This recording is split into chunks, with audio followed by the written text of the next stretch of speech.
Selamat pagi adik-adik Jupiter.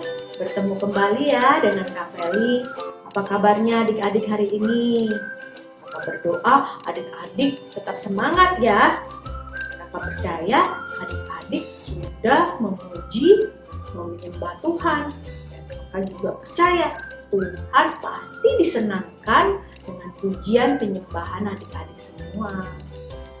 Hari ini kita mau mendengar dan belajar bagaimana Tuhan juga bisa marah loh. Ini kita lihat bagaimana Tuhan marah pada Raja Nebukadnezar. Yuk kita dengar ceritanya. Dulu sekali ada seorang raja bernama Nebukadnezar. Raja Nebukadnezar tidak mengasihi Allah. Ia tidak suka berdoa dan tidak mengenal Allah.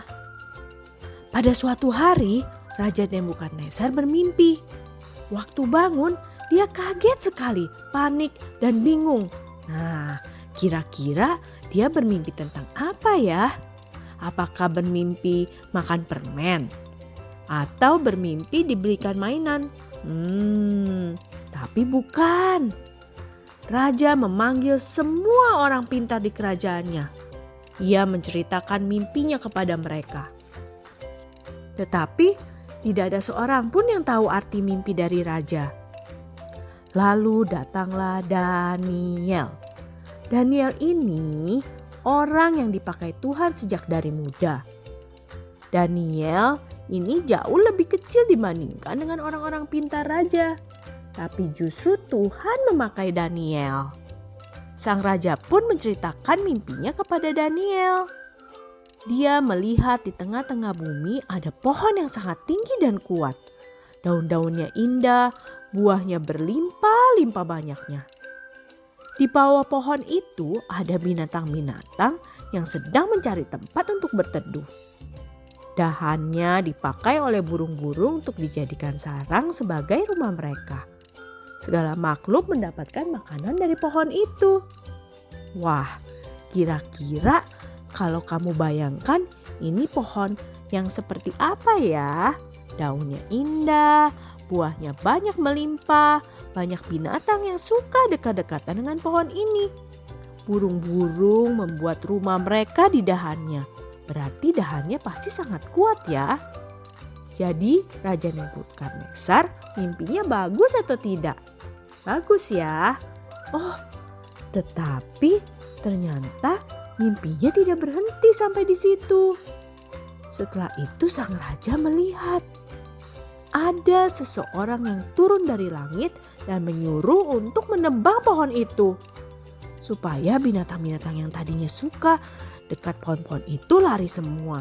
Supaya burung-burung yang tadinya membuat rumah di pohon itu terbang dan meninggalkan pohon itu. Pohon itu tidak tinggi lagi, tidak kuat lagi. Daunnya tidak indah lagi. Dan buah-buahnya tidak melimpah lagi. Pohon itu sudah tidak ada gunanya. Tidak ada yang mau dekat-dekat dengan pohon itu lagi. Pohon yang tadinya tinggi dan kuat tidak akan ada lagi. Wah, pasti langsung sedih ya kalau mendapat mimpi seperti itu. Rupanya Allah sedang memberi peringatan kepada Raja Nebukadnezar. Sama seperti ketika papa atau mama menegur kalian. Berkata jangan kepada kalian, menyuruh kalian melakukan hal ini itu. Itu artinya Allah sedang memakai mereka untuk memberikan peringatan-peringatan kepada kalian semua. Daniel, orang yang dipakai Tuhan, berkata kepada Raja Nebukadnezar bahwa Raja Nebukadnezar harus menjaga hidupnya dan tidak berbuat dosa lagi. Sebab melalui mimpi tersebut Allah sedang mengingatkan Raja Nebukadnezar untuk tidak menjadi sombong. Allah ingin Raja Nebukadnezar berbalik dan mengasihi Tuhan. Allah ingin Raja Nebukadnezar mengenal Allah, memuji Allah, bukannya menyombongkan dirinya sendiri. Allah mau Raja Nebukadnezar tahu bahwa hanya Allah yang pantas untuk disembah dan ditinggikan. Hari ini Allah juga sedang berbicara kepada kamu semua dan kepada kakak. Allah sedang mengingatkan kita semua bahwa hanya Allah lah yang pantas kita sembah dan kita puji. Termasuk waktu kamu semua sedang ada di tempat ini. Waktu kita sedang memuji Tuhan, waktu kita sedang mendengarkan pesan istimewa dari Tuhan, coba kamu ingat-ingat, apakah kamu sudah sungguh-sungguh? Apakah kamu sudah berdoa kepada Tuhan dengan sungguh-sungguh? Ternyata Raja Nebukadnezar lupa akan mimpinya. Raja Nebukadnezar lupa bahwa hanya Allah yang pantas untuk disembah dan ditinggikan. Saat jalan-jalan di istananya, dengan sombongnya Raja Nebukadnezar berkata, "Bukankah itu Babel yang besar itu, yang dengan kekuatan kuasaku dan untuk kemuliaan kebesaranku telah kubangun menjadi kota kerajaan?" Oh, rupanya dia sedang menyombongkan dirinya. Dia sedang berkata bahwa semua itu karena dia. Semua itu karena kekuatan dia sendiri. Betulkah itu? Tentu tidak. Kalau hari ini kita ada di tempat ini, itu karena siapa? Ya, karena Tuhan. Kalau papa dan mamamu sehat, bisa bekerja, bisa memberikan kamu makanan, itu karena siapa? Karena Tuhan. Kalau kamu bisa punya rumah yang nyaman, kakak, adik, sekolah, di tempat yang baik, itu semua karena siapa? Karena Tuhan, karena Tuhan saja. Adakah yang bisa menyombongkan dirinya? Tidak ada. Bisakah kamu berkata dengan sombong, "Nih, lihat aku kuat"? Tidak. Kekuatan pun datangnya dari Tuhan. Siapa di sini yang masih suka sombong?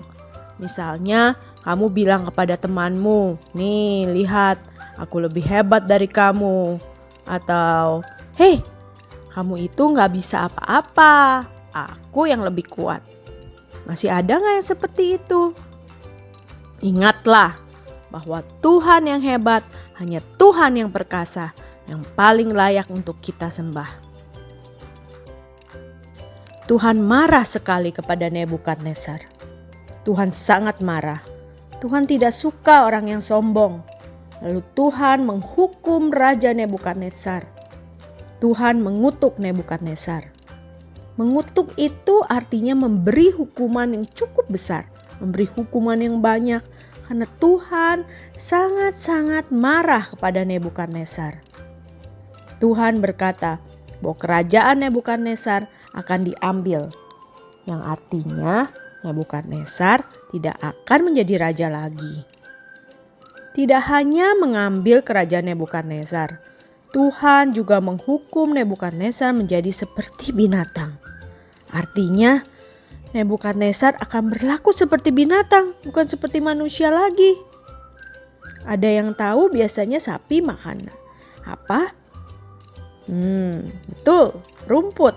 Seperti itulah Nebukadnezar akan makan, seperti seekor sapi. Oh tidak, Tuhan pasti sangat-sangat marah. Apakah Tuhan betul-betul menghukum Nebukadnezar? Ya, rambut dan kuku Nebukadnezar tumbuh panjang, tidak terawat. Dan makannya pun seperti binatang. Makan rumput sangat mengerikan. Dari seorang raja yang hebat, berkuasa, dan sombong, sekarang dia seperti binatang. Kakak bayangkan, pasti dia bau juga ya. Tidak ada yang mau dekat-dekat dengan dia, dan tidak ada yang mau merawat dia. Tuhan bisa marah? Ya, Tuhan kita juga Tuhan yang bisa marah. Karena dia hanya mau kita menyembah dia. Tidak ada yang pantas disembah selain Tuhan kita. Tapi Tuhan kita adalah Allah yang baik. Allah kita, Allah yang mengampuni dosa. Ketika Nebukadnezar mengakui dosa-dosanya dan mengakui bahwa Allah adalah satu-satunya yang layak disembah dan ditinggikan, Allah mendengar dan mengampuninya. Nebukadnezar memuji, meninggikan, dan memuliakan Raja Sorga. yaitu Allah sendiri. Dia Raja di atas segala raja. Sejak hari itu, Allah memulihkan Nebukadnezar. Hanya Allah yang layak kita sembah.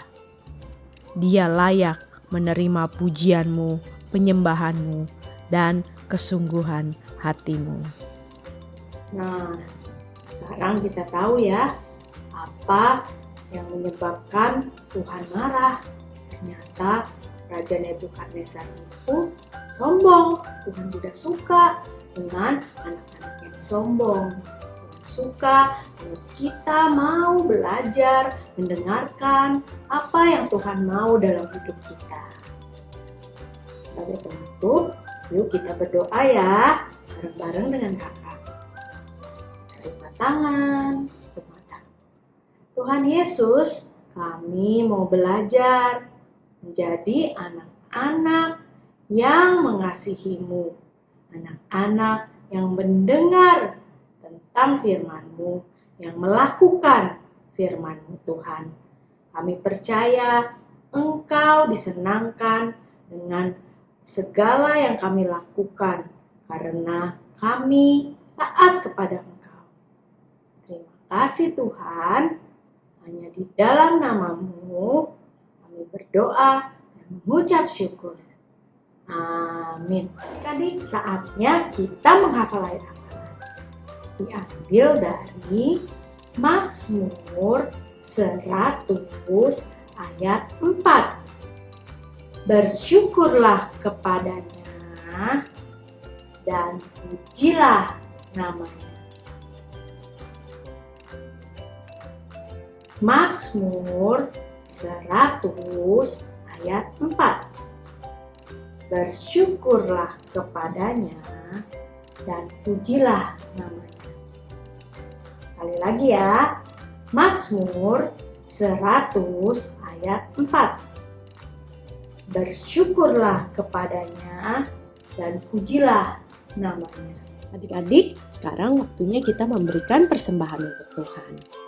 Untuk yang ada di gereja bisa memberikannya di kotak-kotak persembahan yang ada. Dan untuk adik-adik yang ada di rumah yang menyaksikan secara online bisa meminta tolong ayah, ibu untuk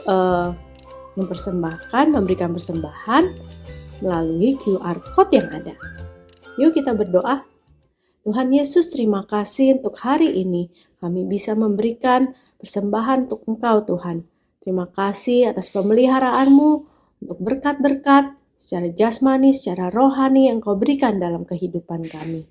Terima kasih Tuhan, hanya di dalam nama-Mu kami berdoa mengucap syukur. Amin. Nah, sampai berjumpa adik-adik minggu depan. Selamat hari Minggu, Tuhan Yesus memberkati.